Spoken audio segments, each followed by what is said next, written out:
All right. Welcome to Stake Podcast, where we explore the insights of professionals and the careers that drives the world around us. We would like to to show gratitude to Workshop 17 on Kloof Street for collaborating with us in ensuring that this endeavor is achieved. So, to go forward, I'm here with Mr. Franz. Mr. Franz, yes, welcome to Stake. Thank you for having me. Great. Mr. Franz, you can start off by telling us, who is Franz? Who's Franz? Well, Franz is an entrepreneurship student at the University of Cape Town, University-ish. Okay. Franz is an entrepreneurship student at CPUT in Cape Town. He is a brother, he is a son, and an aspiring entrepreneur who's ambitious, who's goal-oriented, who's driven, and who's looking to make the most of his life and the lives of the people around him. Lovely, awesome. You mentioned that you're an entrepreneur student at the Cape Peninsula University of Technology, right? CPUT. Yes. So take us through a journey. What sparkled the interest to study entrepreneurship? So I grew up in a family of entrepreneurs. Mm-hmm. Most of them are in informal entrepreneurs, so they are street vendors. So I grew up around that environment. So that was what I was most exposed to growing up. Mm-hmm. So I also felt like myself, since I'm into a family whereby they work for themselves, let me also just join. Let me also just become part of the family. So I think that's when the spark for entrepreneurship rose. And growing up, since I grew up around that family, for me, I've never had the mindset to say I want to be an employee or I want to work for a company.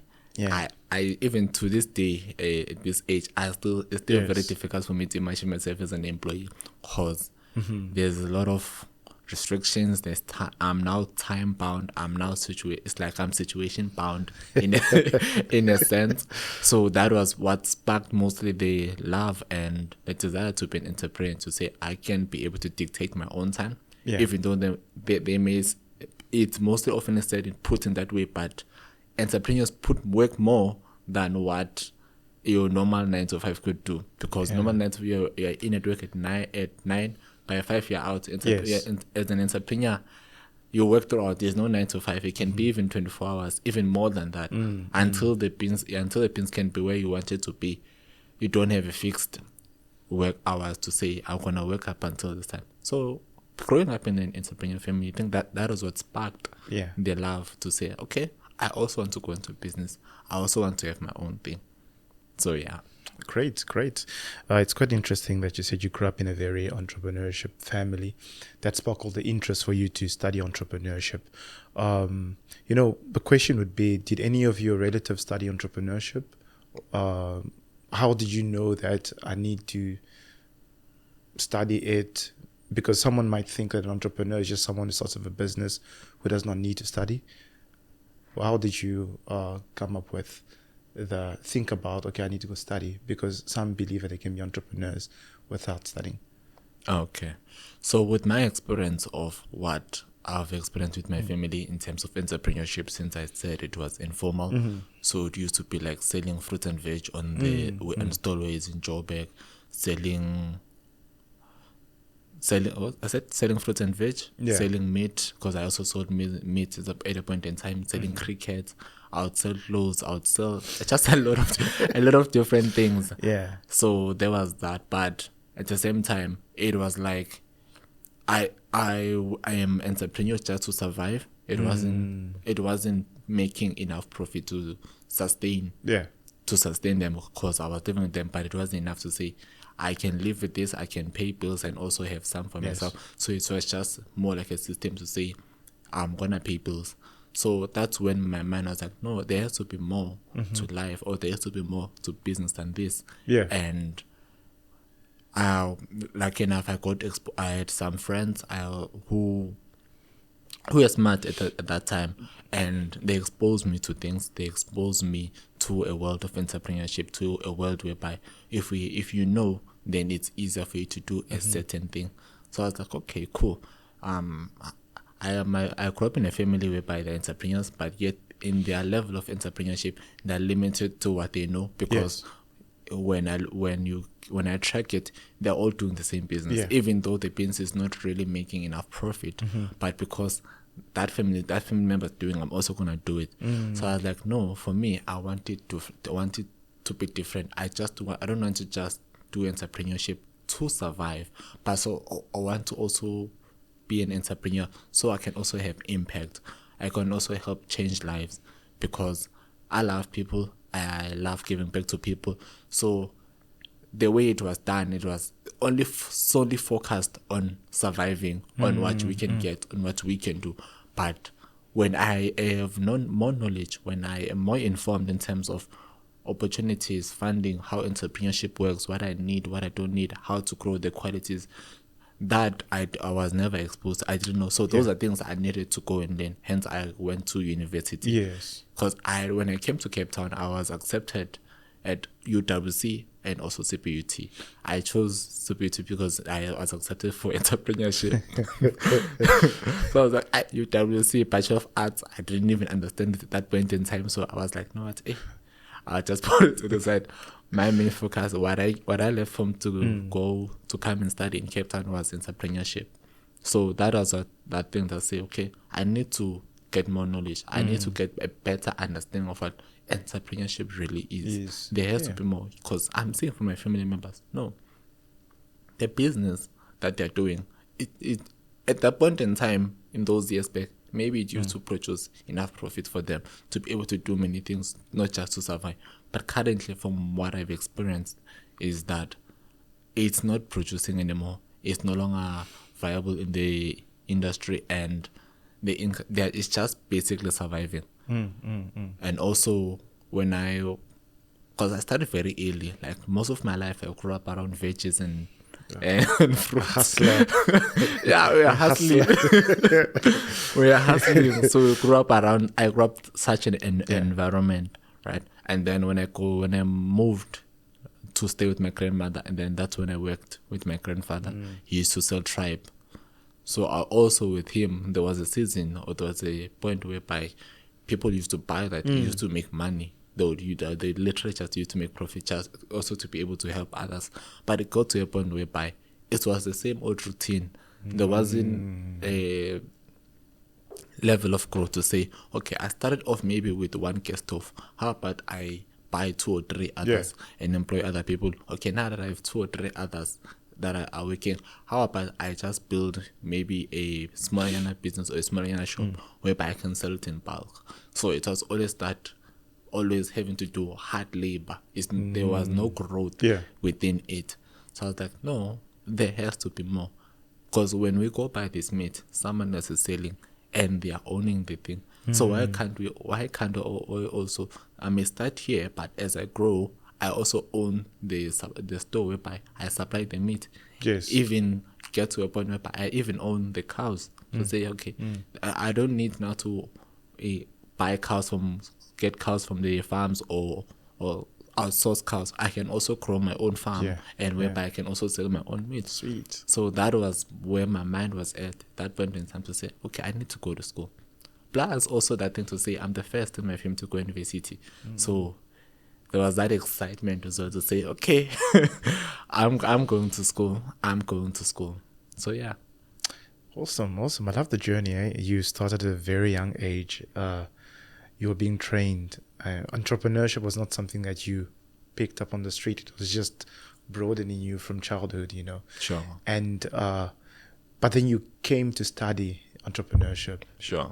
Others would not do that. What are the differences that you've learned? You look from actually coming from a background of entrepreneurs to going to study it. What are the key lessons that you learned where you compare the 2 different worlds?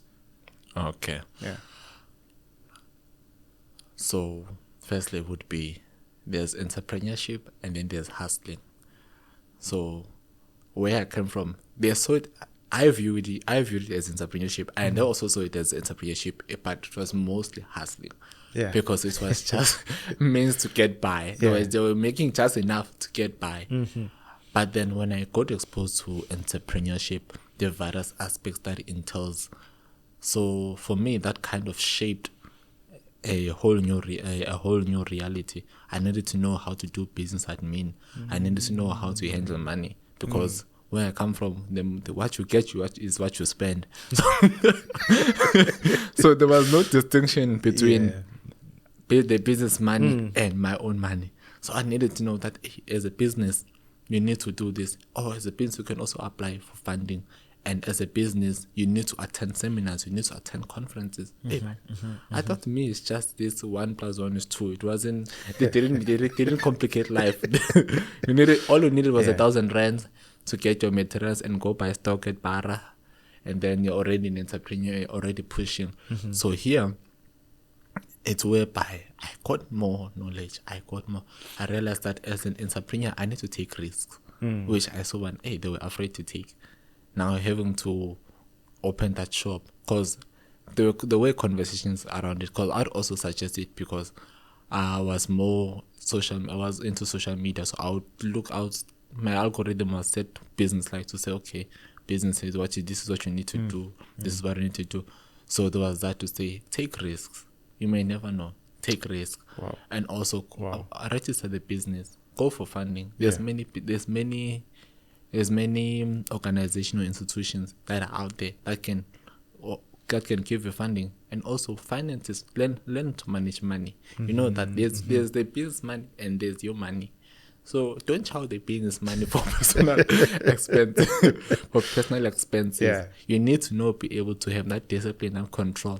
But then I realized that for them it's different because they don't know these things.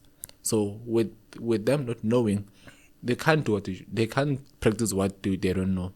They can't practice what they haven't been experienced to. So that was what to say, okay, I need now to learn how to take risk. I need to learn how to budget. I need to learn how to manage finances. I need to know how the different description, or how will I put this, the different roles in the business. Because I need to know how to do admin. I need to do sales and marketing. How do I now market my business? How now do I grow my customer base? Yeah. And even that, how do I handle bulk orders?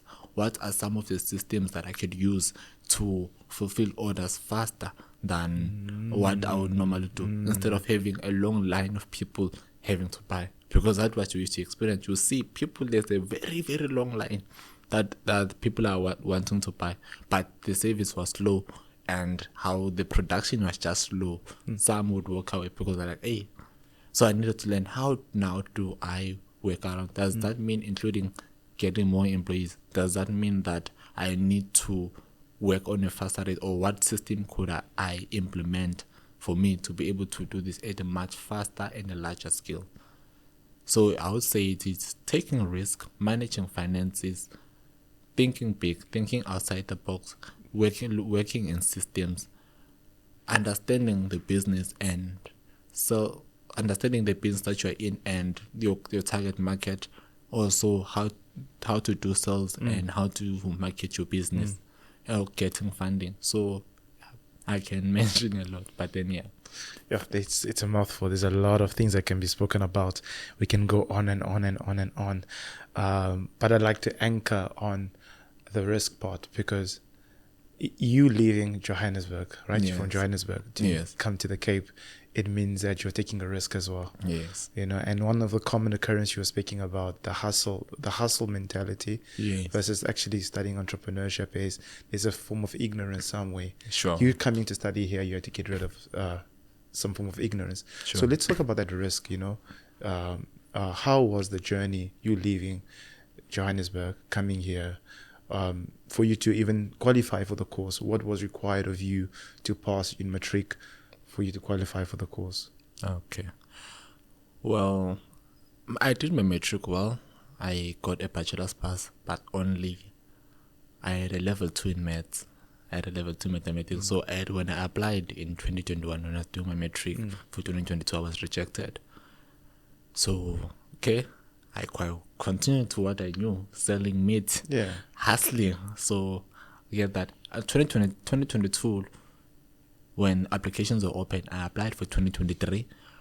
So, yeah, I did that and I was accepted. I was like, I didn't even, same results, same everything, but I was accepted, like, okay, God is leading me somewhere. And I only got to go, it's only after I got to Cape Town, that's when I realized that God is leading me somewhere. Because at that time, I wasn't really that much of a church person. Go church, God. I didn't understand many of those concepts. So yes, I applied the same results. I was accepted both at UWC and CPUT. And I chose CPUT because entrepreneurship. I want to start entrepreneurship. I'm from an entrepreneur family, so there was that thing. And I got here 2023. Got here 2023, and I didn't know that when you are going to varsity, we're actually going to build a house. You need pots, you need blankets, you need a whole lot of material. I was shocked. When I got in Cape Town, I had just my gym bag with my few clothes. Only I didn't have anything when I got to Cape Town. I just had my gym bag with my few clothes. I was shocked. When I got here, I'm seeing people have got blankets. Hey, seeing people have a lot of things. I'm like, what's happening? I'm like, what's happening here? I met this guy in Belleville campus. He helped me sign up, register for the year, and set up my blackboard. But then that's when he started telling me, you're in varsity, I need to have blankets. And those supplied by the school. Even I need to buy pots. I need to buy pots. But am I going to cook? Like I did literally, I just put my gym. I didn't have anything. So it was quite an interesting journey. So got here, I got in Cape Town, registered, and I know the hurdles with finding res.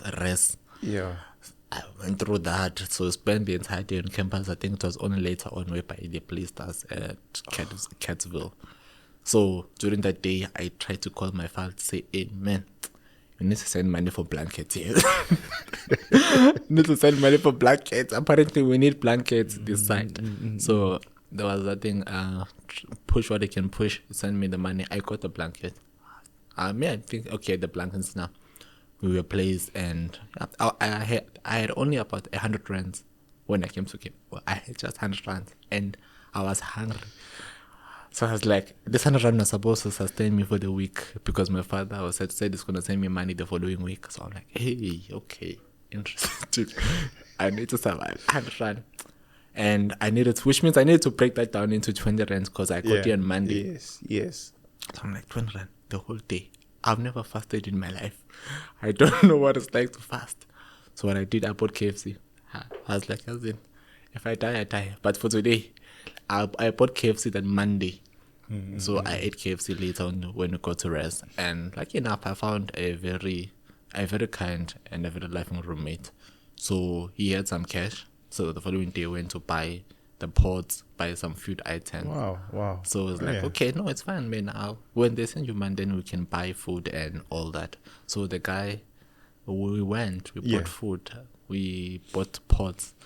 Yeah, that month survived only on spaghetti because that's what we could afford. So I knew how to do many combinations of spaghetti.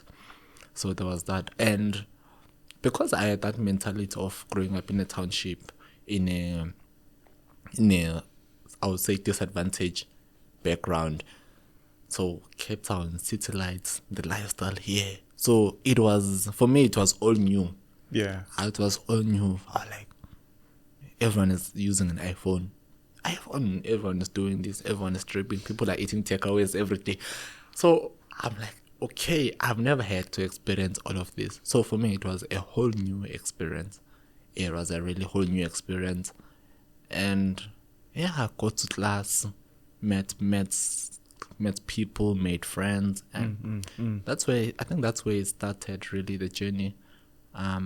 We used to do assignments together with some of them. I got invited to a church in Paro, and then I started attending there. Yeah, I think they had a service in UWC 2023. I don't remember the theme, but there was a service in 2023. That was a turning point for me because I used to be shy. I used to be introverted, too introverted. In fact, I would just when I was still in school, it would be me and school. The only two places for the week is me and school. Those were my two destinations. It was only on Fridays whereby I went to my grandfather so we could still meet for the weekend. So at least I can help out at home and that. So, yeah. Awesome. Yeah, okay. So there was that. Yeah, I think Great. I mean, you've really had a turbulent experience. I just love when you are explaining about you coming here to the Western Cape. It sounds like most entrepreneur stories, like the fairy tale story. I went here, I was sleeping in my car. Americans say that. Yeah. But then you just overcame, and here you are. So how now, going to the academic aspect of life? Sure. How did you juggle around it? You had not studied for a year, the gap year that was involved, and also coming to a new city, but now you have to study in a course, basically, understanding. Sure. How did you juggle it? What was challenging in the course in terms of subjects? Okay. Honestly, I wouldn't say there was any, because there's modules that I was doing on my first year were similar to the subject I was doing in my matric. Oh, wow. So, yeah, in my academic journey, even dating back from primary, high school, I've never had a problem with school. Wow. In terms of learning, for me, I find it easy. Like, if I get to a point where I'm not achieving the maximum, it's not because I'm not able to, but because I didn't pay much attention to. So throughout that thing, I never struggled with academics. I've never really struggled. For me, while most people are complaining, I'll just look and okay. I've just observed okay, you're going through that. But because the content was slightly similar, because there were differences here and there. Yeah. But what I then grew to understand and being taught at church is that you study to pass. You study, you pass. If you don't study, you won't pass. Fail. So it was just as simple as that. So all I needed to do to make sure that I got what I wanted or to do in academics was studying, then I'll pass. But where there could be challenges was group assignments.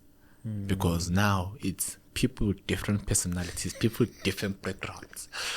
Hey, so there were those times where I'm like, hey, okay, we agree and we don't agree, and we are not yet mature enough to a point whereby we can understand each other's point of view, and even if we don't agree with each other, we are able to grow above them. So there will be those moments or those times whereby there's offense here and there, there's resentment here and there because I suggested something and it was not taken. So, which means that what I'm saying that it is not of value. So there was that conflict to say we had not yet matured enough for us to be able to get to a point where we can grow above conflict, we can grow above those challenges that we had faced. So I think that was it throughout the period of my studies, to say that there was that conflict, to say different personalities, different things, different views, and growing above them and coming to one conclusion, So I think that would be it in terms of my academic change. But otherwise, in terms of studying school, I've never really had a problem. Simple. And you mentioned the subjects that enabled you to understand some of the modules. What are the high school subjects enabled you to understand some of the modules? What are those high school subjects that you saw being reoccurring, the concepts reoccurring in your varsity years? Okay, so first year we did communication, we did entrepreneurship, we did financial management we did small business management. So small business management was similar to business studies in high school. So was entrepreneurship. So these two were similar. And communication was more similar to life orientation, because it was given to say how to communicate but then now in a more professional setting, in an organizational setup. So it was basically the how-tos. So that was the similarity. So especially mostly when it came to entrepreneurship and business studies, because it's just one way. They just change the terms, but when you look at the work that they are teaching, it's the same curriculum, it's the same things. They just change the wording to make it look a bit more complicated, but it was just one thing. Awesome. Great. Let's go to future goals. What are your future goals? Goals. Okay, future goal.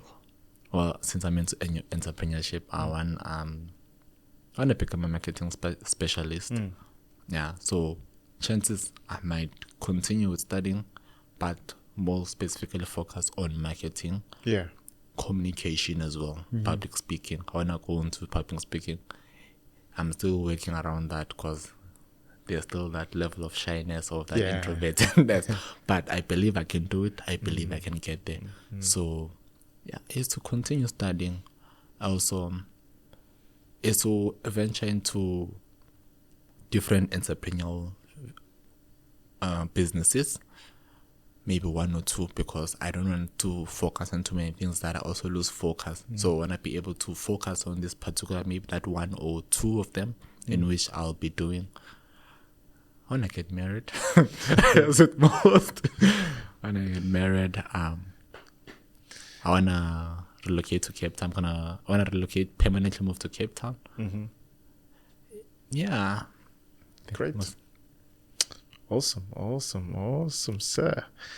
My follow-up question on that, now that you mentioned that you want to be a marketing specialist, if I'm looking for someone who studied entrepreneurship, sure, and I have a role in a company, what role will that person fit best? It will depend on what the company is looking for. Because entrepreneurship covers multiple aspects. It covers multiple industries and multiple career fields. And even with it, there needs to be a specific focus in which the entrepreneur will have studied, right? Because we know, I'll make an example, Alex Homuzi is an entrepreneur. And his specific focus is on sales and marketing. So that is where he dominates the most. Yeah. Yes, he may be proficient in others, but the one sales and marketing is what he does the most. So it will depend on what the company is specifically looking for. So that when they look for someone who studied entrepreneur, which specific focus were they doing, or which specific industry were they focused in? Because since it covers a variety of career fields, there needs to be a specialty to say, hey, this is an entrepreneur who will mostly focus on sales and marketing, or it also in business admin, or whichever field. Sweet. Great, man. Self-advice. If, let's say, we time travel back to the past, we go to 2019, what would you tell that young Franz that is about to take the subjects that will enable him to go into varsity or study entrepreneurship? What advice would you give him? 2019, I would probably be in grade 10. I would say that do it anyways, because growing up there was that fear. I used to be afraid. I don't know if it was being afraid of expressing myself, or it was being afraid of dreaming big. Yeah. So I used to be afraid. So there was that thing, but even I knew if I could do something, I would. Even now it's still there, but I'm fighting against it. But I used to be afraid that even if I knew I could do something, I'd hold back, because now, when in terms of society, when you look like someone who can do it, or someone who's actually proficient in something, they make it look as if now you are arrogant. Now you think that you are better than others because you are able to do this. So I'll tell them, no, what, man, do it anyways. Do it anyways. Look, the world is your oyster. You've got nothing to lose. Great. People always talk. So might as well just do it anyways. Great, like the Nike motto, just do do it. Just do it, Just man. do it. Just do it. The world is your oyster. The sky is the limit, as they say. Yeah. So great, eh? Thank you so much, Mr. Frans, for being a guest here. We want to wish you nothing but the best. The next time when you're here, we want to interview you as a corporate, a tycoon, you know, owning multiple businesses. Definitely. But all the best on your future endeavors. Definitely. Thank you so much for having me. It's been a wonderful and awesome experience. And I'm looking forward for next time. Sweet. Awesome. Great.